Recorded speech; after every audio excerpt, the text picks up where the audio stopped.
I'm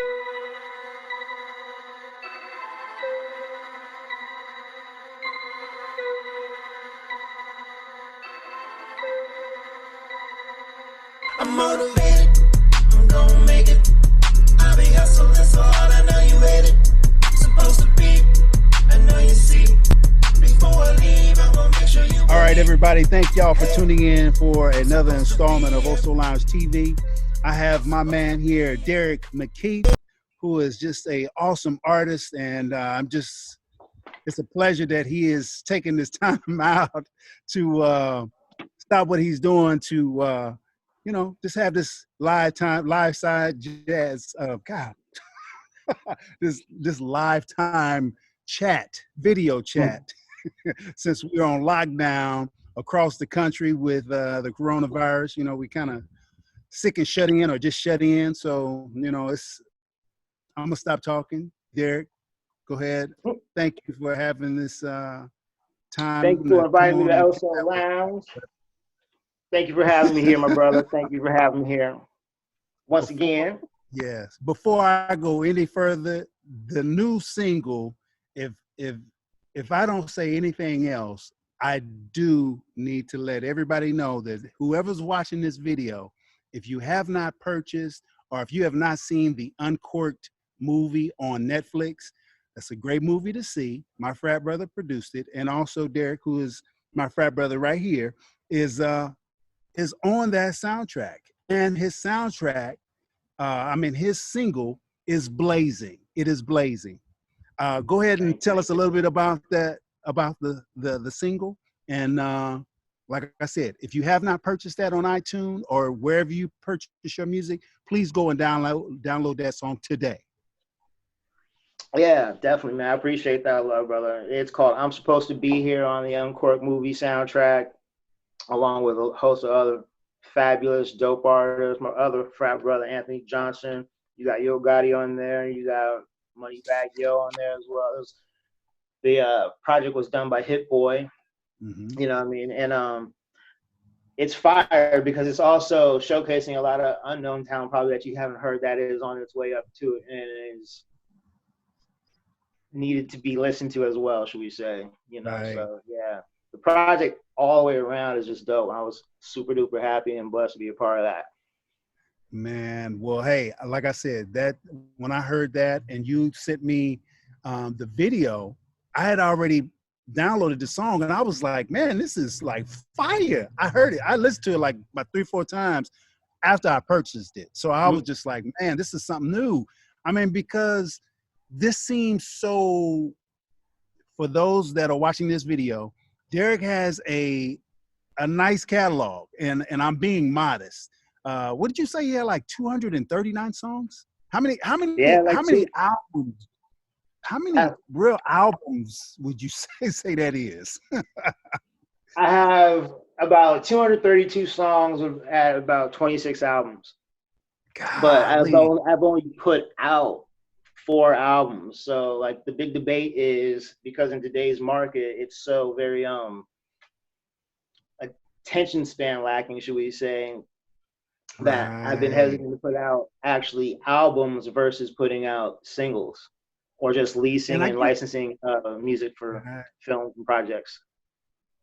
And so and that kind of leads me into a question of, in this new era of music, is that kind of like the going thing now, not to do, because if I go back just a little bit to when Kanye and Nas released their quote unquote album, it was only 7 tracks on it. I mean, I know that an EP is a little less than that, but is that kind of like the trend now? Do people not, are they kind of moving away from putting out technically albums, quote unquote albums, or?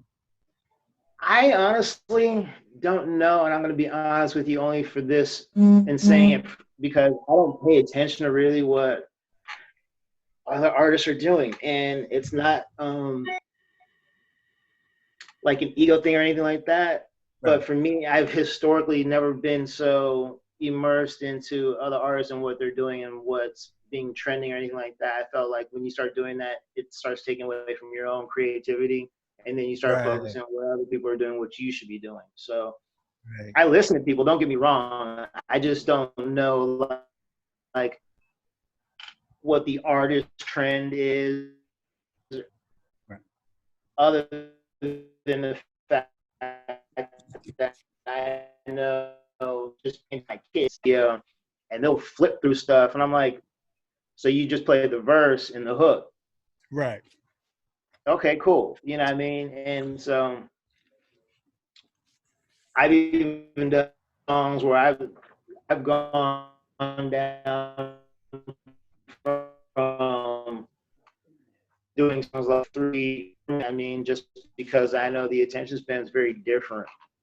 So based on that, and you were talking about, I mean, and I saw that like in some of your music that I've heard from in the past, I couldn't really say it was in one particular genre, but I mean, I know when you put it out, they were just like, okay, what genre is it? And you would say you would put R&B soul, but I'm like, but this ain't really R&B. It's jamming, Right. but why? And I guess that was the thing that really hurt so many of the neo soul artists back in the day, because it was a thing of everything had to be in neo soul, everything had to be in neo soul, and it was just like, why can't it just be R&B?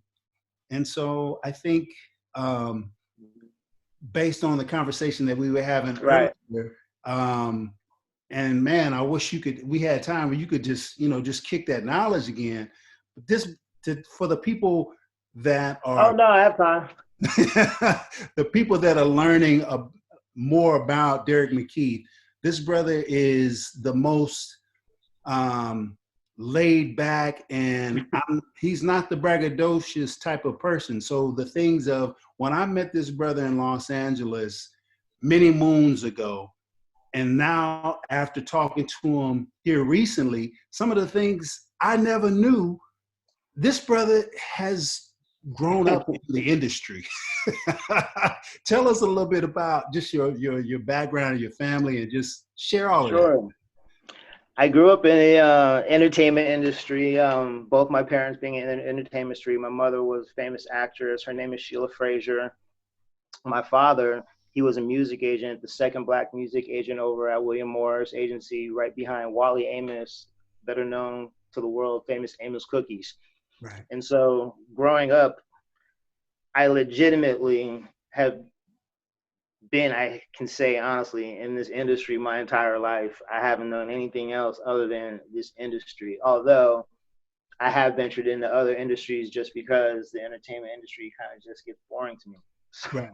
So, but yeah, I mean, I do know the industry though through and through, in and out, and so I've just been picking my own angles while I've been in the industry. And dude, you've been kind of, I wouldn't say kind of, and you've been stretching the borders, man, because I remember hearing some of your music from back in the day, and I was just like, and I had touched on this earlier when I said, when I hear your music, Derek, before there was a Van Hunt, or where Lenny Kravitz was the popular cool dude to listen to for us, for black people, you were doing that. And so it was just like, I was just like, man, I mean, and I've heard your sound change a lot. I mean, but it's always been jamming, but it was just like, when I heard this new single, I was like, dang, once again, he's changed his style. But I mean, it was all jamming. I mean, and I know that you've always had that flavor and continually evolving your sound, but I was just like, dude, this is something new now, and I'm digging it, brother. I appreciate that, man. Honestly, I know, like, over time, it's funny, if you play instruments, you'll get typecast really fast. You know what I mean? And a lot of people though don't realize I'm originally from New York, the Bronx, Right, hip hop and epicenter, and so like I grew up hip hop. right. I grew up Slick Rick, Dougie Fresh, you know what I mean, Treacherous 3. I grew up Big Daddy Kane, Rakim, you know what I mean, EPMD. Those are the people who I was rocking with Run DMC. Come on. Oh my gosh. Kool Moe Dee. We can go on for days. I can just keep dropping these people. Right. I'm thinking of all the people right now who I like, you know what I mean, Juice Crew, everybody. Anywho. But so I grew up hip hop. So that was always my first love. And it's funny though, like as soon as you play instruments as a musician, the typecasting starts to come about. You know Right. what I mean? So for me, I've never put myself into any of these kind of categories because I found myself enjoying all those quote unquote genres, those categories, and I found myself being able to do those things and do them well. In Right. that it wasn't important to identify as this is that, this is that, because at a heartbeat I could switch up on you. You know what I mean? If you said I need a jazz song, I'll give you a jazz song. If you said I need a rock song, that's easy. I'll give you a rock song. If you said you want me to spit something, I'll spit something for you. You know what I'm saying?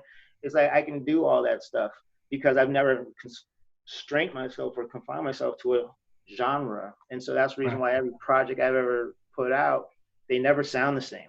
Right. So people have always asked, like, what's going on with you? Like, where's your head at? You know what I mean? I'm like, And you know what? And I guess they would ask that because wherever it's at, you know what I mean? and I guess when you give music to somebody and they look at you, you say, oh, it's gonna be an R&B album. And then you put it in, you be like, okay, it's not an R&B album. And you're just like, no, but it's jamming though. What? And so then I guess that's when the questions come in. Be like, okay, so what was you thinking? They'd be like, no, it's just good music.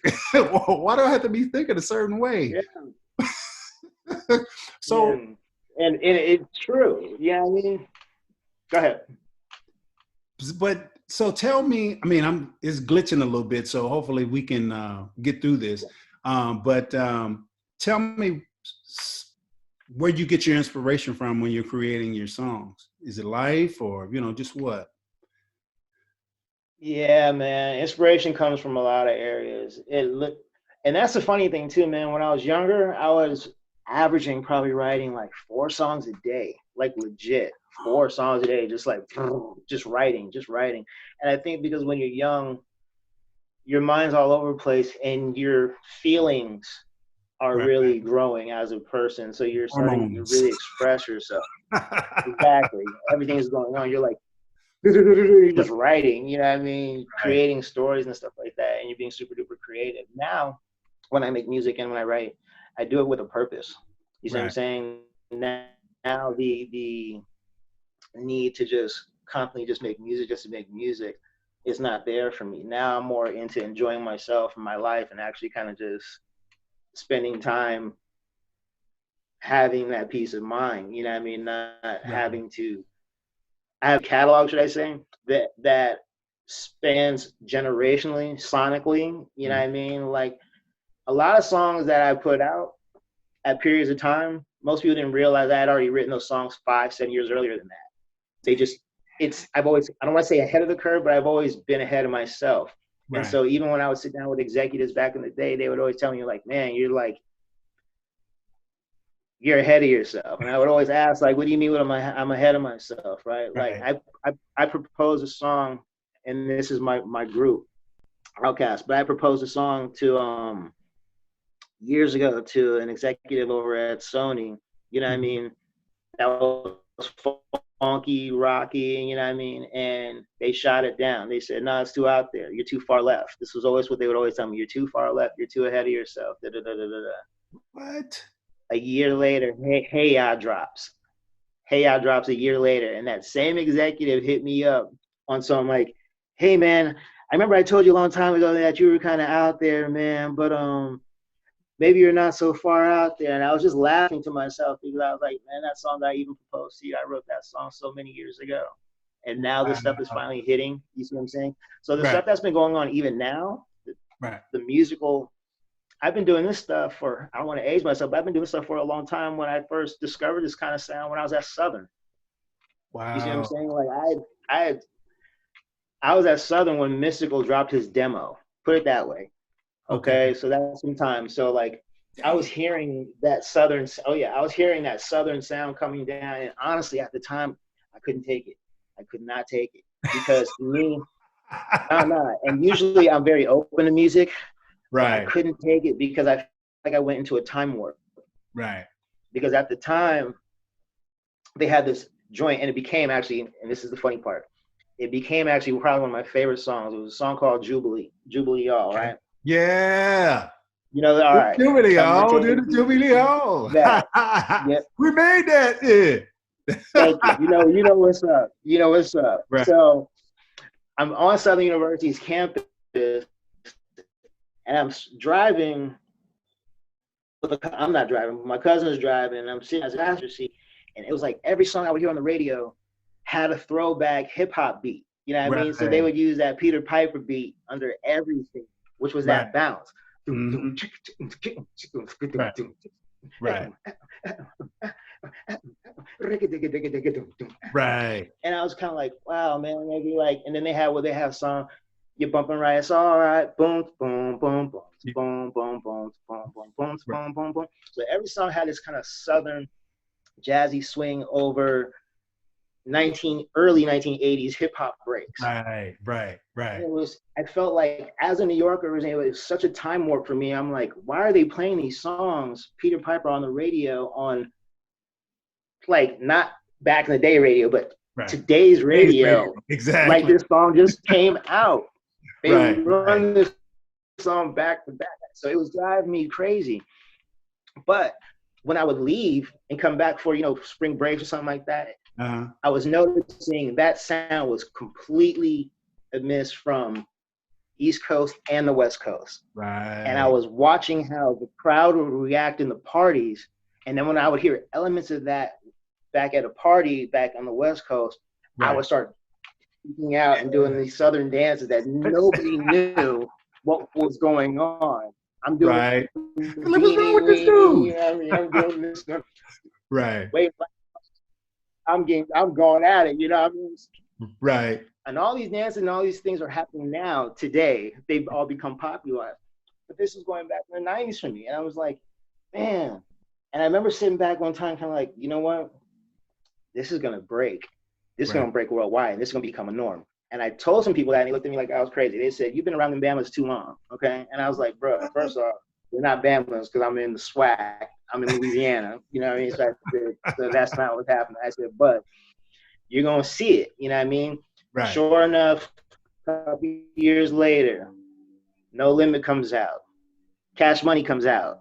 Yes. People whose demos I was hearing come out and they become the thing. Mystical, Juvie. All these people, they blow up finally, right? I'd already had their demos for a long time. Even going back to 8-Ball and MJG, you know what I mean? All these folks, people who I was really listening to, like, all that Southern Texas Southern rap and all that was what I was really into while I was down there. Because I was like, people ain't listening to this like they should. This has got the blues in it. It's full of jazz. You see what I'm saying? Right. And at first, when I went to school in the South, I was almost looking at it like it was like some type of prison sentence for me, because my mom was like, I don't want you in LA anymore. You know what I mean? She's like, I want you out of here. Leave. So she sent me down to Louisiana. Right. And I'm sitting back like, man, I couldn't bring my keyboard. I couldn't bring like any equipment that I had. Oh yeah, I was destitute. You see what I'm saying? So for me, I felt like I was in a prison. Like that was a sentence for me. Right. Lo and behold, not really understanding that it was more of a teaching and a schooling for me.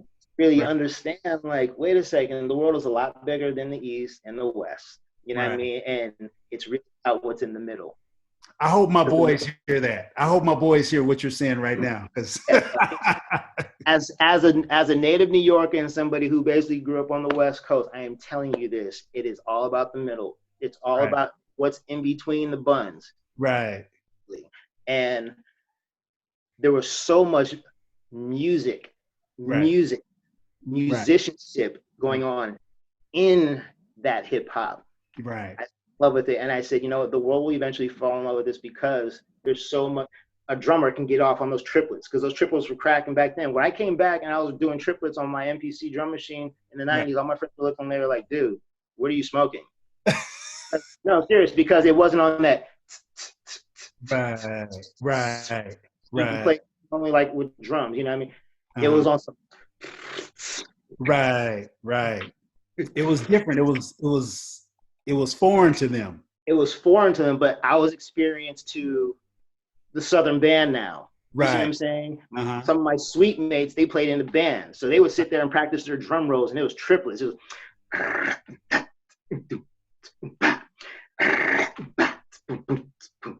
and I would joke around and I would start spitting lines. And I mean, Right. and we would start creating. And I was like, wait a second, I'm not far from music out here. Right. I ain't far from music out here. I'm surrounded by music, and I am tripping not to take this in and really put this into my catalog. You see what I'm saying? So you did, huh? So Most assuredly. So Most assuredly. So during that time, you weren't in a group then, right? Did you Nah. create a group then? When I came back, I created a group. I was already in previous singing groups. Okay. Previous, like, young singing groups, you know what I mean? Like, again, like when I was a kid, like I had started off singing background at the age, I went professional singing background at the age of 14 behind Tevin Campbell on the Back on the Block album for Quincy Jones on that song Tomorrow. That's how I went professional. Before then, I'd always had singing groups prior to that. Okay.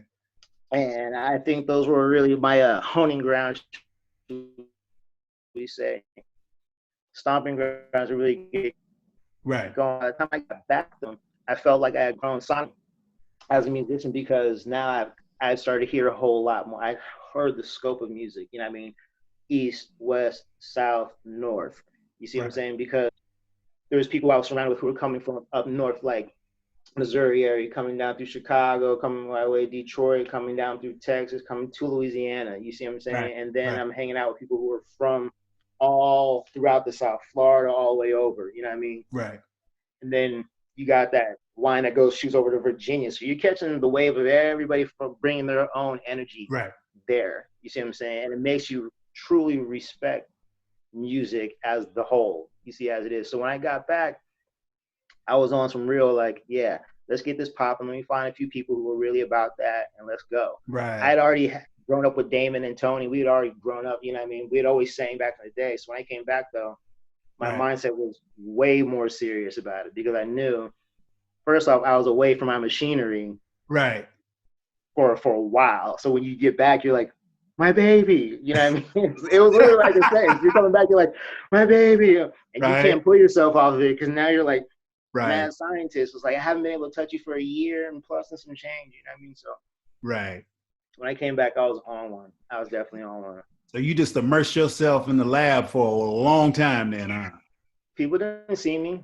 People didn't see me, honestly. If you don't see me, it's for a reason. It's not because I'm partying or hanging out. I don't even do that. But, like, I'm in focus. So then you must have had the idea, okay, I'm ready to come out of the studio for a while, and I've made all this catalog of beats and songs. Let's put this group together. Is that what happened? No. That catalog was coming afterwards. Okay. The singing group was first. Okay. Because, again, I had all this music now going on in my head, but I wasn't seeing myself yet as a musician because, again, I'm around. See, for me in my mind at the time was if I can't read or write the music, then I'm not really a musician.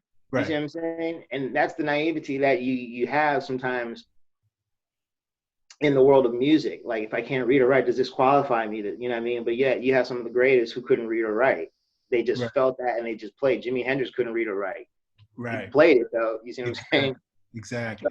So I fought with that aspect to myself. So I'd only focused on the singing part, you know what I mean? The singing and the writing though. I was singing and writing, constantly singing and writing and throwing out ideas while other producers were throwing their tracks and their, beats to us, whatnot. We'd write and so on. So like when I hooked up with Brett, Tom, and everybody, whatnot, like we were getting beats and tracks from other producers.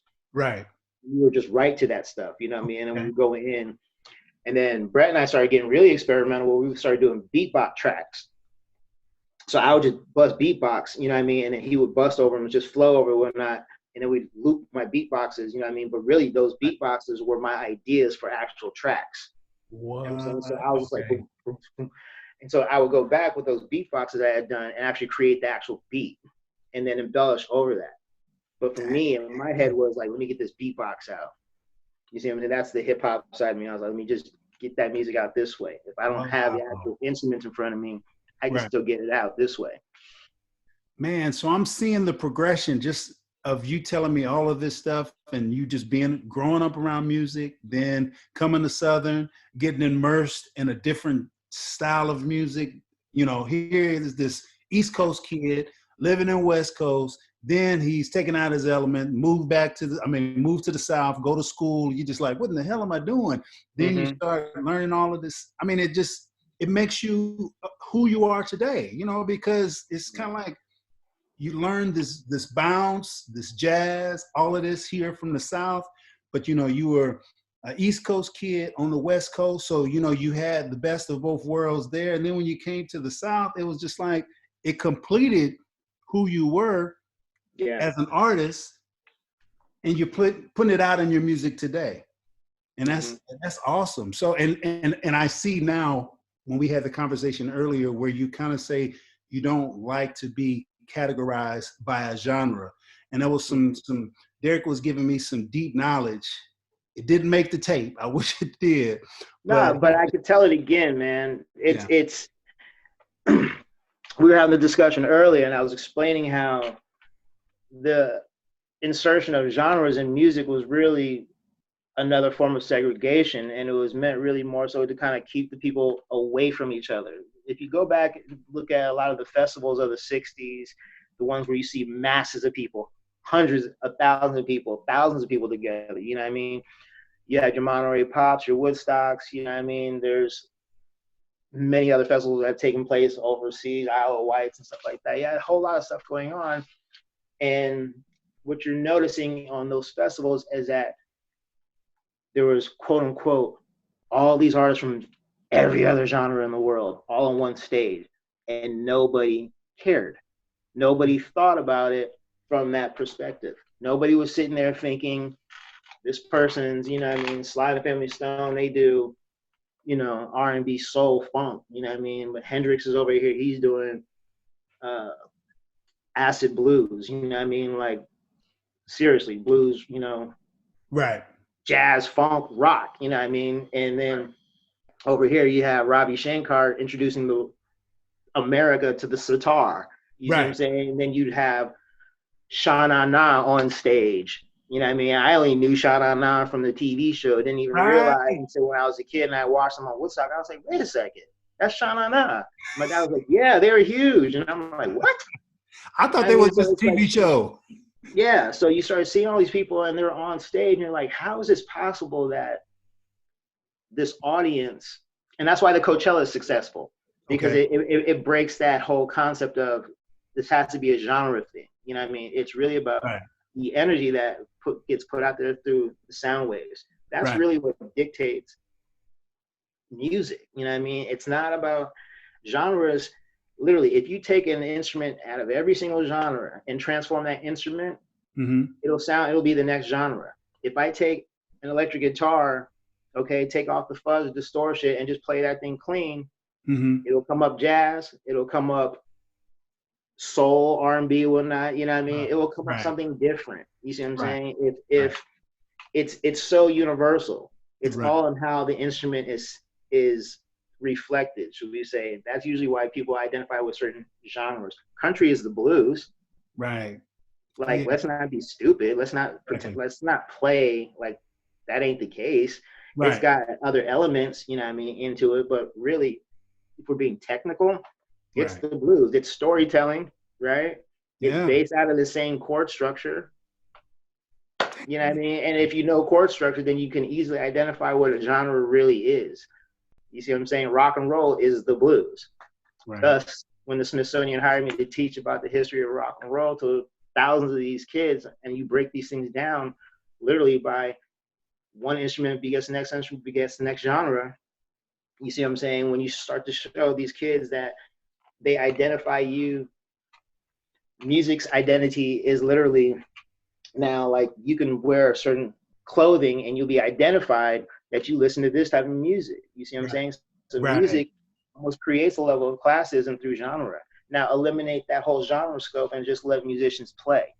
And then watch what happens. Everybody's coming together and all the bullshit stops. There you go. Yeah. Can't have that. That's why Bob Marley's music is so universal, because he's saying one love, right? But his music encompasses every quote unquote genre. Prince, Right. every genre. Michael Right. Jackson, quote unquote, every genre. All these universal sounding artists that we all love and we all dig. It's not just because their music is always so great. It's Right. because they're touching things that we all can identify with.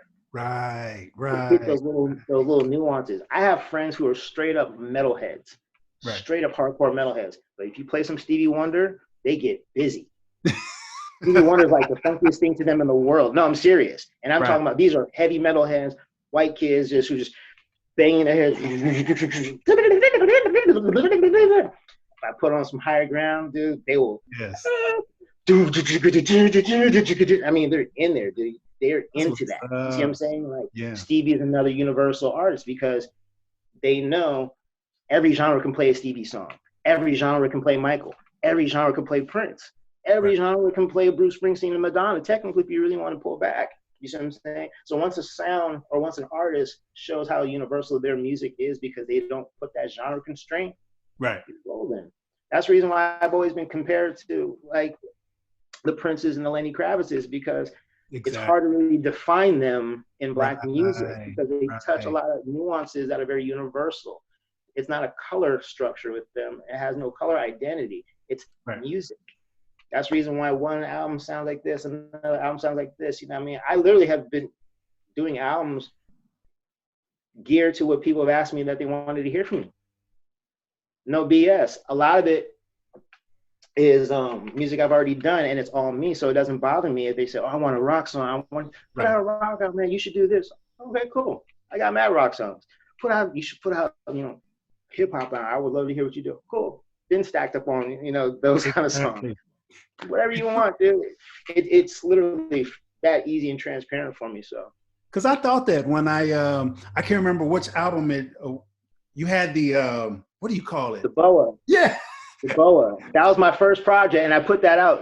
It was called Something Strange, and the reason why I put that out, let me tell you, my manager at the time too, he was so adamant against wearing a boa. You know what I mean? This is 2003 when I put that out. But you rocked it though. Oh, let me tell you. Hold on. I took the photo in the subway system in my drawers.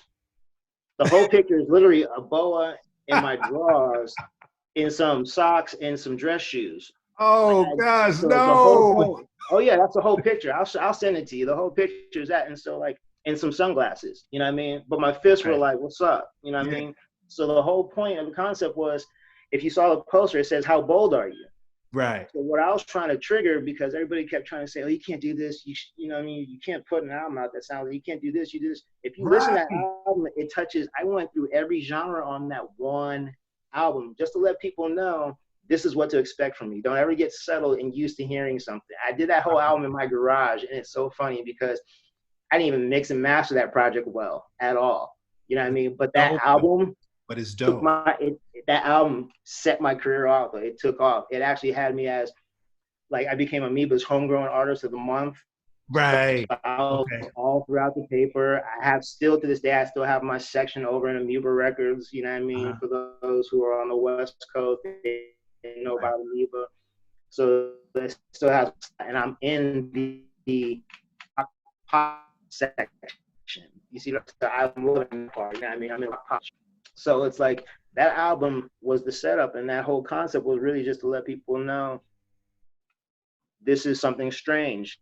You think this is a new concept of thinking about how you intake your music, you know what I mean, or what you visualize and perceive that artist to be, or how they should look.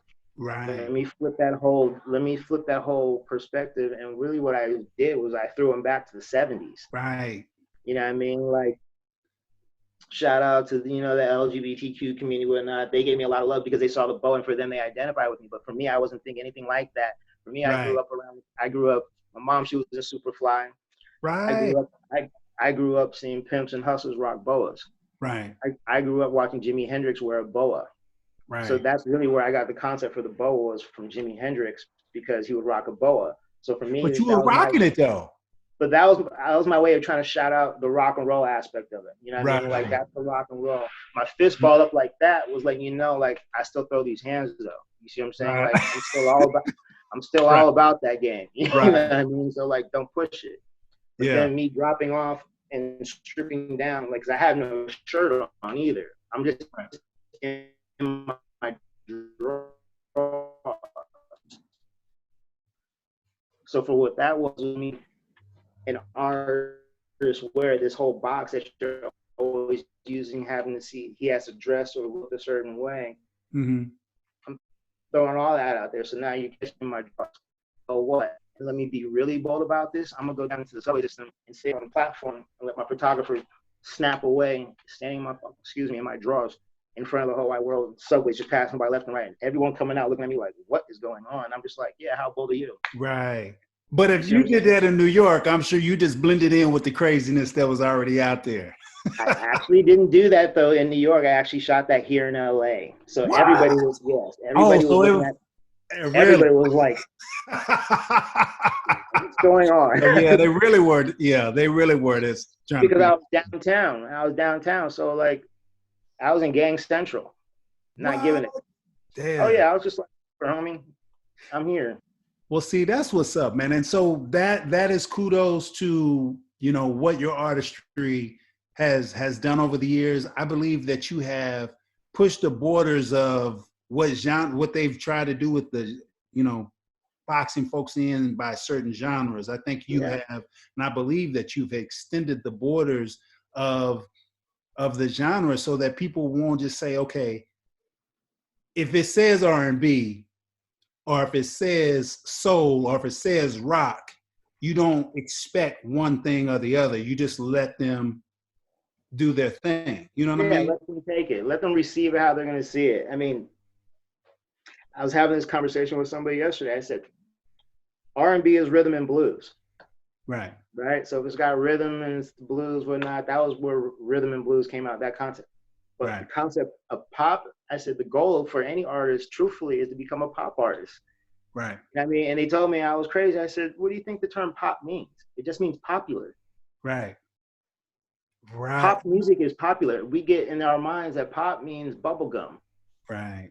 I was having that talk with my kids about Drake, and you know, just what pop music, what it means to become that pop artist. You know, absolutely popular. That means everybody's playing your music. So absolutely, absolutely. That's why Michael Jackson is what? The king of what? Pop. There you go. And they went down. Let me tell you how popular that man is, and I will explain, because to kill the whole debate, who's Prince, Michael Jackson, that whole kind of thing. First off, two totally separate worlds. Right. Never combine those. You know what I mean? They're just two totally different entities, two totally different levels of, and two they're mastered at what they do. In their own stratospheres and hemispheres of the galaxy. Exactly. But if you're talking about who was the more popular artist, hands down is Michael Jackson. They went to the Amazon jungle, to one of those tribes that had no contact with people at all. Right. They didn't even know what was going on. They showed them a picture of Michael Jackson. They knew who he was. That will show you how popular somebody is. That's pop. Right. Another tidbit: Michael Jackson is the only artist that has ever has literally have to be escorted by a country's military, not their police, their military. Oh. He's had to have a military escort because the people who are trying to get at him that much. I've never seen that for Prince. Ever. And I love Prince, but I'm just being very honest. There's a very big difference if you're talking about, that's why he can claim that I am the king of pop. There's not nobody on this earth that don't know Michael Jackson's name. That's true. That's true. They're putting that out there. So everything is vernacular and phonetics. It's, you know what I'm saying? Seriously. Be as popular as you possibly can. Be a pop star. That is the goal. Just keep your ego in check. Be a pop star. So is this what you teach at the Smithsonian when you teach in your class? No, because I don't have a class there with them, but they had hired me to speak to these kids. You know what I mean? But like, this is what I teach. This is what I teach to people who I kind of take underneath my wing. You know what I mean? I kind of try to make this music game as transparent as possible to people and let them know what they're really in. You know what I mean? Like making music is easy. That's the fun part. Right. It's navigating through and making it a business and understanding that it's only a business. And Music, so, I'm telling you, that's the easiest part. That's why I don't even focus so much on making music. It's like I have a catalog I'll pick from, and if they want something different, I'll augment some things and do it on request. That's fine. I've been doing that quite a bit for people, doing music right, on request. Cool. But I have a catalog. right, So I work that catalog because I own my catalog right. 100%. You see what I'm saying? So That's the beauty of the independent, being an independent artist. there it is. I can make my own deals with people. I don't have to sit there and wait for red tape to go through. I make my own deals. Damn. And still I'm making, willing. and still I'm doing willing. You see, it's like I can take a smaller licensing fee, knowing that my song's going to be in constant rotation, and I'm getting that publishing money. right. 2 checks. And you doing Lighter. the thing. I'm okay. Which brings it on back to Derek's new single that is on the that is on the Uncorked movie that is now premiered on Netflix. Be sure to go check out that. Not only check it out, download it. You'll be glad that you will. And then also look at some of his old previous albums that he has on there. Yeah. And then Derek, I also wanted you to leave us with just one more tidbit. I mean, because you had give us so much knowledge. Just imagine you were talking about taking kids under your wing, when artists under your wing. What is that one thing that you would leave with them? You know, just you see they're young and they're on fire and they got the gift, but you want to just say, hey, come here, youngster. Let me tell you a little something. Yeah, don't waste your time. There's nothing worse than wasted talent on this earth. Don't waste your time. You know what I mean? Like if you in your heart of hearts know something and that you want to do something that is your heart's desire, go for it. Leave the naysayers and all that extra noise to the side. I don't want to say life is too short, but life is full of uncertainty. So therefore, you have to go for yourself. You have to love yourself enough to be able to risk disappointing a few people, you see what I'm saying, to ensure that your heart and that your mind's focus and goals are taken care of. Because again, you can't go through life living for other people. You can't go through life trying to live out somebody else's dreams. This is your life. So you have to make sure that you're in as much control as possible of that. You're the one who's controlling what's at stake. You see what I'm saying? So, and with the grace of God, he's going to bless that. Because, for real. Tell him he's going to bless that. You're single. You would tell him to say you're single. I'm supposed to be here. I'm supposed to be here. Let me tell you, honestly, that's why I wrote that song. Because when I watched the clip that Prentice had sent me initially, whatnot, I felt that 100% because I felt like I've been in so many of those situations where people were like, what are you doing here? I've been the only Black person in so many scenarios and situations in my life. And it was only because of my family and my upbringing that I was able to even be there. Right. See it. Everybody's looking at you kind of like, what are you doing? Who are you? How are you doing? Wow. Even to this day, because most people don't know how I hang out and what circles I'm into, but like even to this day. And so it makes me laugh because my mindset, I've always walked into these spots confident, not even tripping, not even caring. And I travel and I do a lot of things by myself, which says a lot more, you know what I'm saying? Right. And I do that because I'm not tripping off of stuff. I'm very respectful of people. I move in a different way. Right. But I never let people, I always tell people like, you don't have to respect me. That's fine, but you will never disrespect me. Right. Dang. Very big difference. You will never disrespect me. Right. You see what I'm saying? Like, you don't have to respect me, but you will never disrespect me. That's what's up. Okay. Well, for everybody that's tuned in to this, I appreciate you, Derek, for, taking time out of your busy schedule to share your history and, share your new single with us. And I'm wishing you all of the best of luck, not the best of luck, but I am wishing nothing but blessings on this single and the movie. And man, like I said, I'm just so grateful that you took this time out to, just share with us. And I just hope and pray that single will not only create more of a buzz of all of your other albums And if you haven't listened to any of the music by Derek McKeith, go onto iTunes, check it out. Check out that and buy that single, but also check out some of his older albums, and you'll truly be blessed. And thank you for this time, Derek, that you set aside for us. And I just pray that everybody enjoys this video just as much as I did doing it. So it was My just brother, I appreciate you. I appreciate you so much, B. I appreciate you. Appreciate everybody. Thanks for hanging out, watching, especially in this time. Everybody be safe, be blessed, be chill, stay at home, stay at home. Amen. Hey. Hey. Well, hey, brother. Well, have a good one and have a great rest of the evening. And we'll talk soon, man. Take care. Peace. Peace.